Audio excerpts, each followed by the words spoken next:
De pronto estamos hablando otra vez del terrorismo, en este caso en Israel, que sorprendió evidentemente a los servicios de seguridad, a la población y al mundo entero.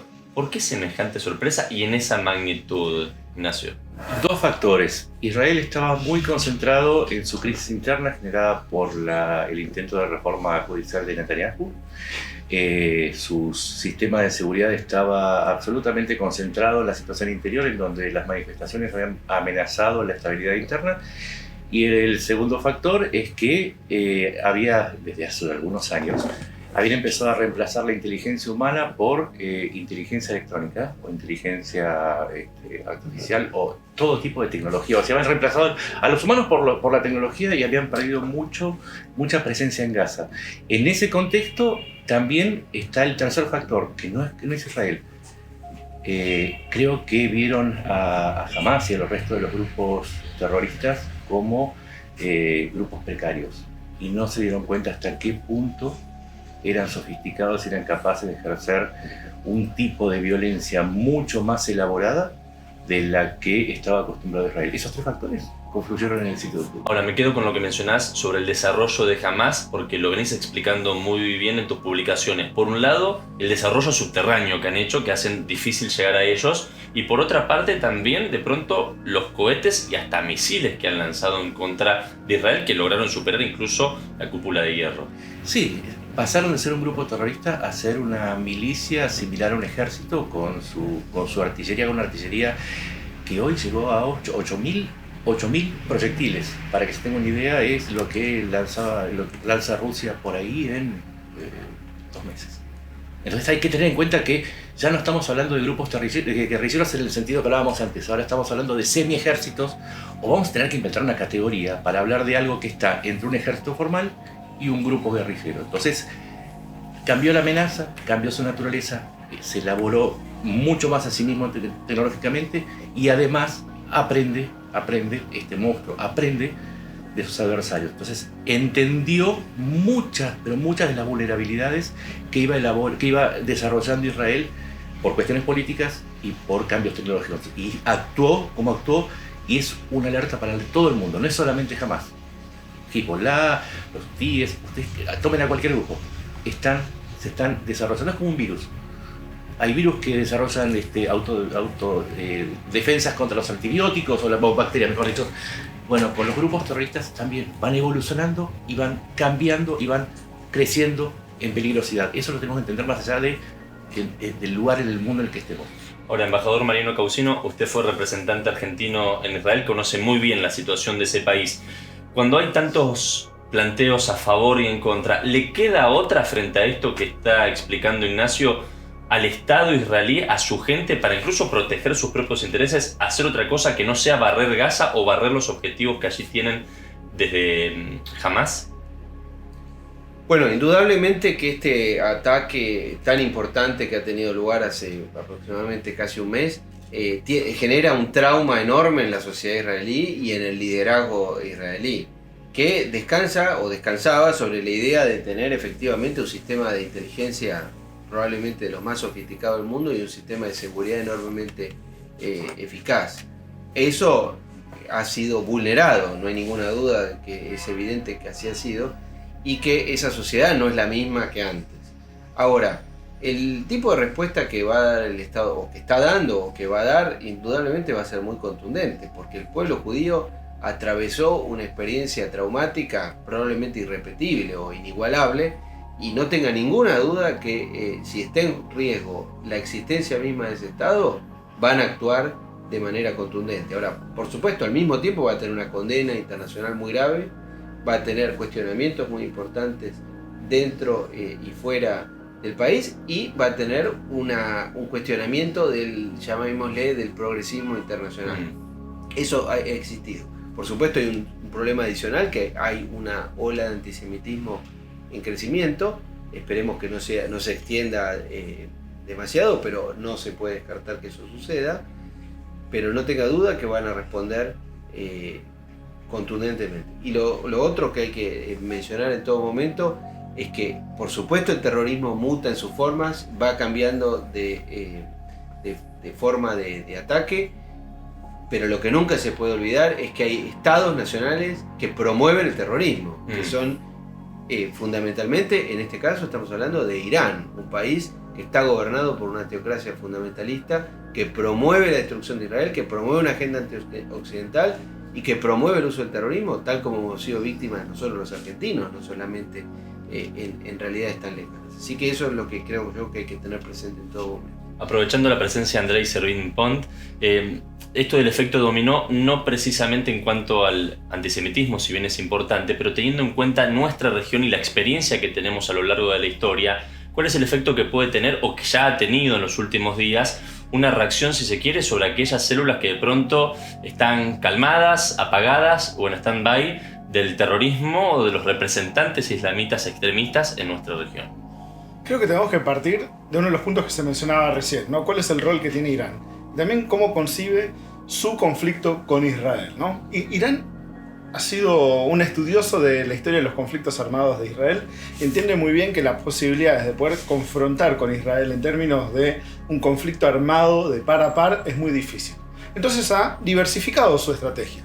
Entonces mantiene una capacidad convencional de guerra, pero a la vez fomenta grupos armados paramilitares y terroristas alrededor del mundo, apoya socios en forma de actores estatales o no estatales, también en diferentes partes del mundo, y eso lo hace muchas veces a través de la creación de entramados y de estructuras por medio de asociaciones políticas y comerciales en diferentes partes, donde puedan encontrar vulnerabilidades, donde puedan encontrar socios. En América Latina han encontrado socios en aquellos países o regímenes que mantienen un discurso anti-norteamericano, anti-occidental, anti-Israel. Entonces convergen estos intereses comunes y de ahí empiezan a fomentar e ir creando estas estructuras, que a la vez se terminan combinando con actividades ilícitas. Las actividades ilícitas porque a la vez sirven para financiar todas estas actividades y también para canalizar estos recursos de manera que no sean trazables, ¿no? Entonces nos encontramos con situaciones a veces que subestimamos. Yo siempre tengo que recordar el caso del avión Entrasur venezolano, operado por lo menos un agente de la fuerza Quds iraní, y que esa aerolínea venezolana emulaba el funcionamiento de las aerolíneas iraníes en Medio Oriente, que se utilizan para hacer llegar armamento a sus aliados, para generar recursos, para financiar esas estructuras, para mover gente. Esa misma estructura se estaba recreando en América Latina con la aerolínea Entrasur venezolana, ¿no? Entonces, lo que tenemos también en América Latina es la enorme dificultad de coordinar nuestras capacidades de inteligencia para identificar este tipo de amenazas y ser eficientes en la lucha contra los mismos. En el caso de Entrasur tuvimos suerte. Unos spotters en Córdoba les pareció interesante que había un 747 venezolano y ahí surgió la noticia. No vino de parte de nuestros servicios de inteligencia que pudieron actuar a tiempo para prevenir y para reaccionar ante lo que podía ser una potencial amenaza. Ahora, ya le voy a preguntar, embajador Causino, para cerrar, cómo analiza la postura que ha tenido Argentina en medio de todo esto, pero me interesa, Ignacio, hablando del método en el cual opera el terrorismo, el caso particular, si podrías resumirlo en un minuto, esto de que operan de manera subterránea. Entonces, sí o sí, de pronto tenemos que pensar en términos militares que la infantería o los mecanizados o los blindados israelíes tienen que sí o sí ingresar hasta Gaza porque parece que con los explosivos no alcanza. Para que se entienda, vamos a dar números. Son 1.300 tramos de túneles construidos desde el año 2008. Un total de 500 kilómetros de túneles, entre 30 y 70 metros de profundidad. Adentro pueden entrar 35.000 milicianos. Tienen miles, literalmente miles de salidas en descampados, en casas, en edificios públicos. Ahí están los rebeldes, también los rehenes. Israel no puede completar la toma de Gaza y la derrota de Hamás si no entra en esos túneles, y sabe que Hamás lo está esperando. Embajador, en medio de todo eso, la Argentina. Mire, la Argentina atraviesa una situación en la cual hay un proceso electoral en marcha, y yo creo que felizmente todos los candidatos a presidente de la República se han manifestado contundentemente en contra del terrorismo y en favor del derecho de defensa de Israel. Lo hicieron todos, a excepción de la candidata de izquierda, pero que era previsible que así lo hiciera porque la izquierda latinoamericana lamentablemente tiene un nivel de hipocresía en materia de derechos humanos que es conocido por todos. El gobierno argentino ha adoptado una postura, yo diría, intermedia, con cierta tibieza. Tardó un poco al principio en producir un comunicado, después lo hicieron.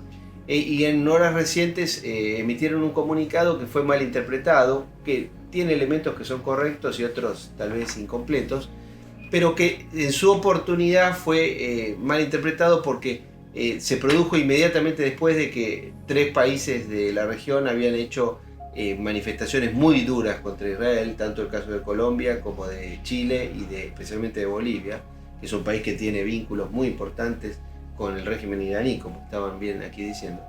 Y el comunicado argentino en sí mismo no es que sea tan malo, pero fue muy mal presentado y muy mal explicado, y cayó mal en ese sentido, un cuestionamiento de la comunidad judía, etcétera, etcétera. Pero yo diría que en términos generales la dirigencia argentina actuó correctamente, y yo espero que eso continúe en una próxima gestión.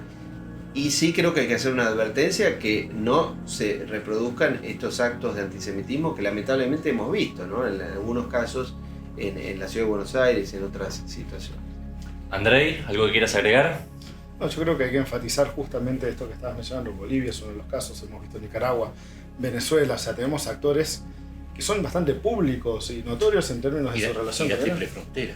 Y la triple frontera, que es incluso una instancia que prevé todos este tipo de movimientos que se han asociado con Irán, ¿no? Nosotros tenemos 2 problemas centrales. Hay uno, el que mencionaba, que es la falta de capacidades en términos de inteligencia para detectar esto, pero también hay otra que es política, que es la falta de decisión en torno a estos temas y a la vez la subestimación de la problemática. Eso es Israel, eso está lejos. De lo mismo dijimos en la guerra en Ucrania, no por el lado del terrorismo, pero por cómo nos iba a impactar en términos económicos. No, bueno, pero la guerra está en Europa, nos termina impactando a nosotros. Este conflicto armado en Medio Oriente, hoy en Israel, probablemente sea el Medio Oriente a futuro, va a tener un impacto. Y ese impacto puede venir por el lado de la seguridad, por el lado del terrorismo, pero también puede venir por un montón de otras vertientes.